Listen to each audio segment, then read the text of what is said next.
Live from Your Mind Productions presents On the Threshold. Episode 3, Found in Translation.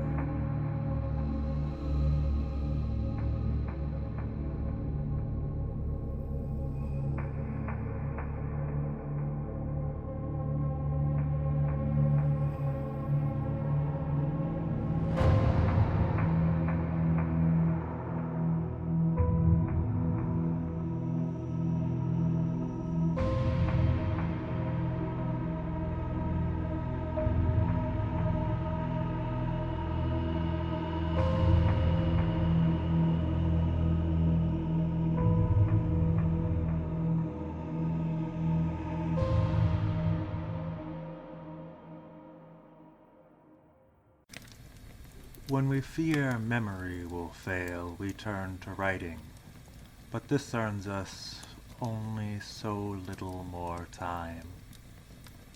The burnings of great libraries are merely the most visible catastrophic losses of written knowledge. But how many of Alexandria's hundreds of thousands of scrolls had lain dusty and unread for centuries when the flames turned them to ash? Without readers, libraries are just mausoleums for books. Even if the words are read centuries later, their meaning is lost as language mutates. It's easy enough to misunderstand a text message from a friend today, 400 years on, and Shakespeare requires a translator. 1,000 years, and Beowulf is incomprehensible. However we might try to understand the meaning of those who come before us, the past is lost to us, as we will be to those who come after us. Surely this is not the first time that the world has truly seemed like it's in the grip of madness and on the precipice of even greater catastrophe. My only hope is that in future years listeners will have little idea what I'm speaking of, that this will just be another historical footnote, rather than another step towards a new dark age. In any case, here at the Glazer Files, I'm doing what I can to bring a little illumination and reason to the world. And now that we're actually going through files, the show's name is more than just a hackneyed X-Files reference.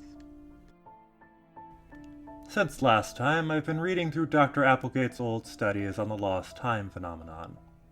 Unfortunately, she hasn't been able to get into the flash drive she found in the box yet due to password issues, but the hard copy files she was able to scan and send over have certainly been interesting.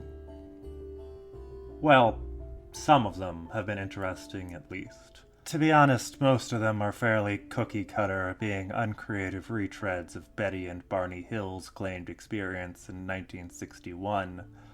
I get the sense that most of the study's participants were from the same post-abduction community, and Dr. Applegate confirms that this seems likely due to something she calls snowball sampling. However, there are a few standouts that don't fit the mold. One of these comes from a history of science professor, apparently from Dr. Applegate's university, whom we'll call Dr. Cecily Castle. Following is the transcription of what I believe was an earlier audio recording.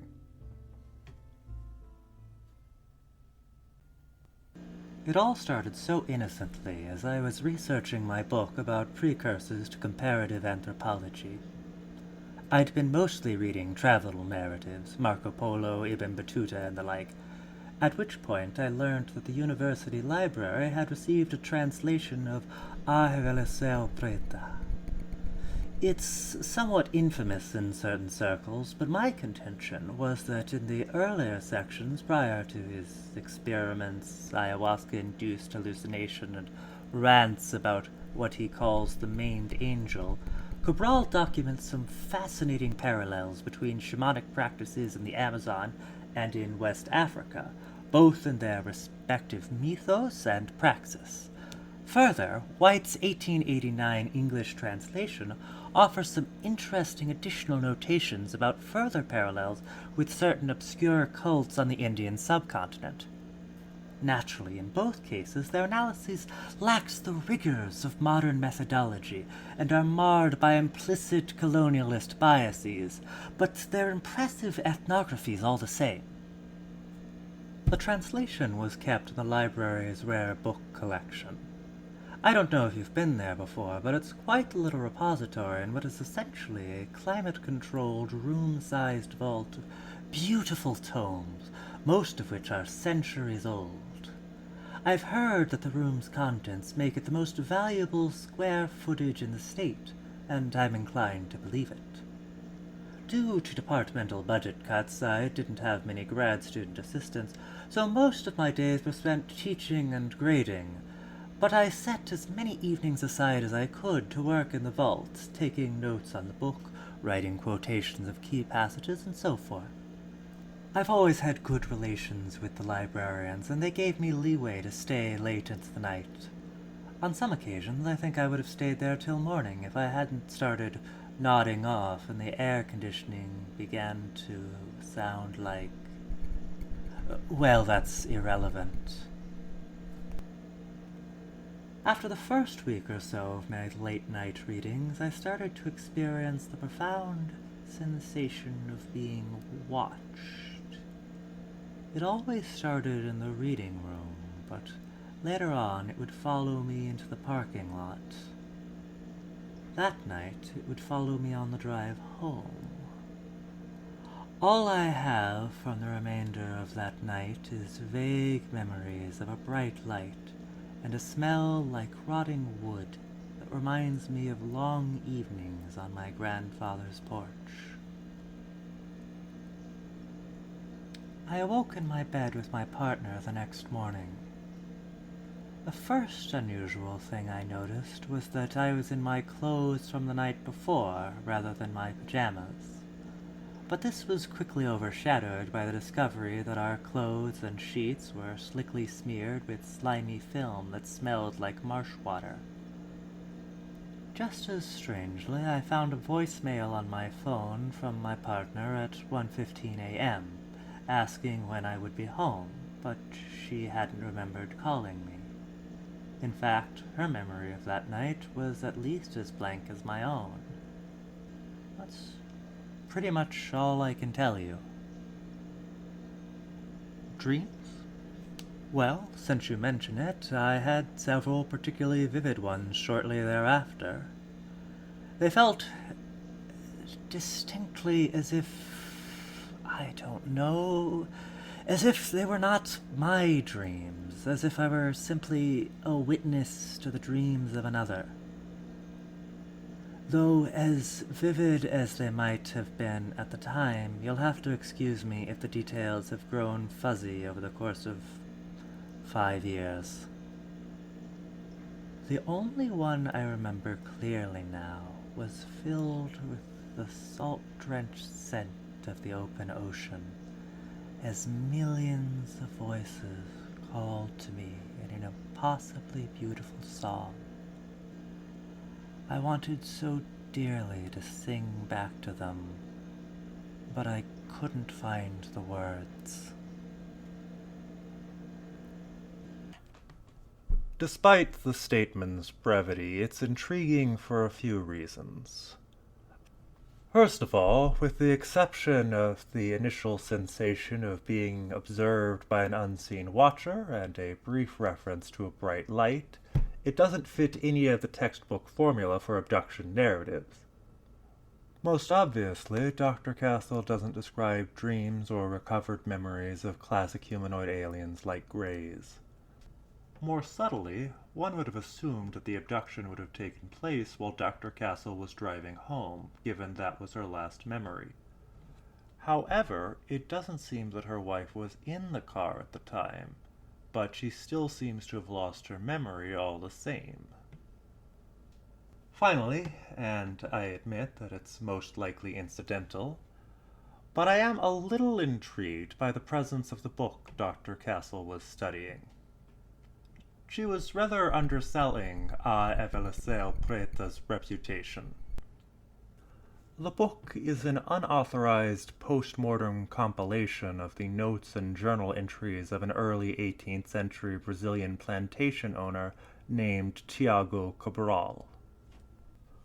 While Dr. Castle focused her attention on the book's earlier chapters, it is considerably more infamous for its later content, in which it documents his horrific rituals and experiments, first on livestock and then on slaves, in order to commune with and appease demons.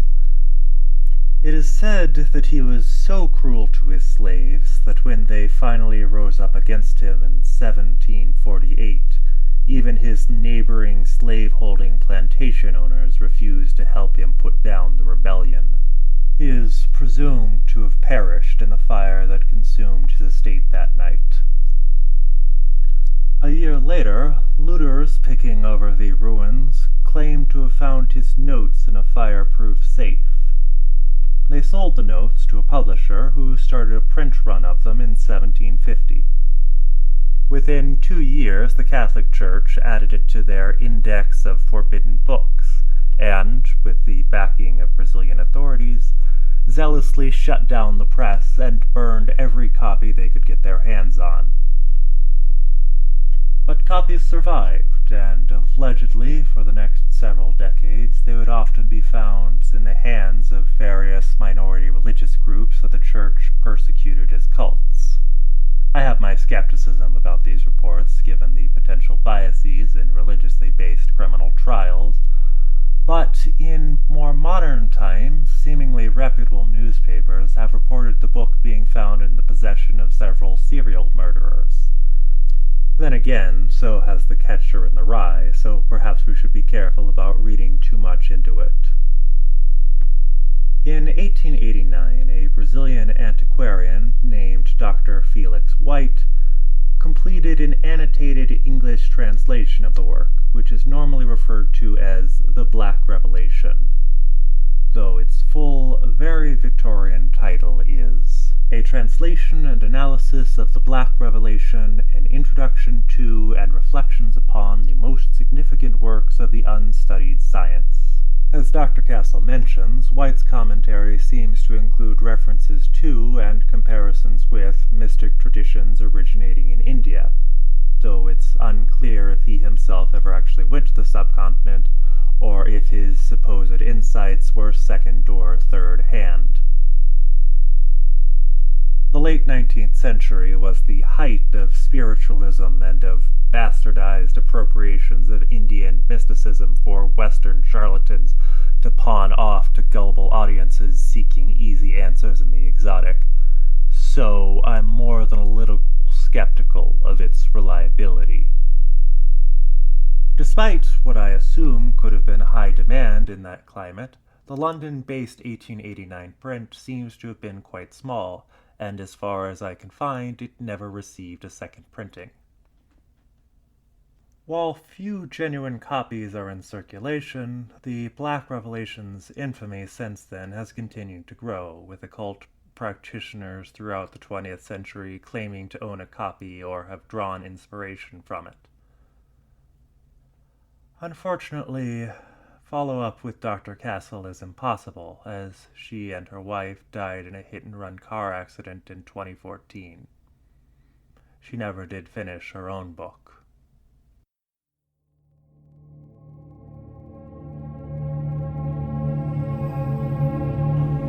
On the Threshold is produced and distributed by Live From Your Mind Productions under an Attribution Non-Commercial Share-alike 4.0 international license.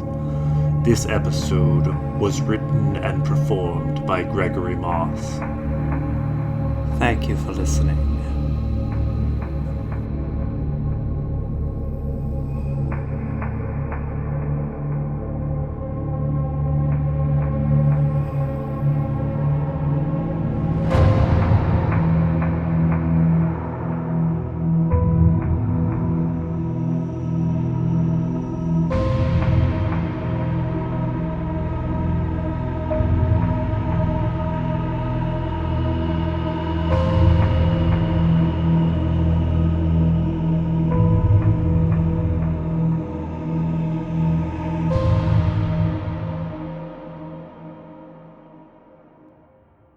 The bedside cabinet held a handgun, loaded, first safety off.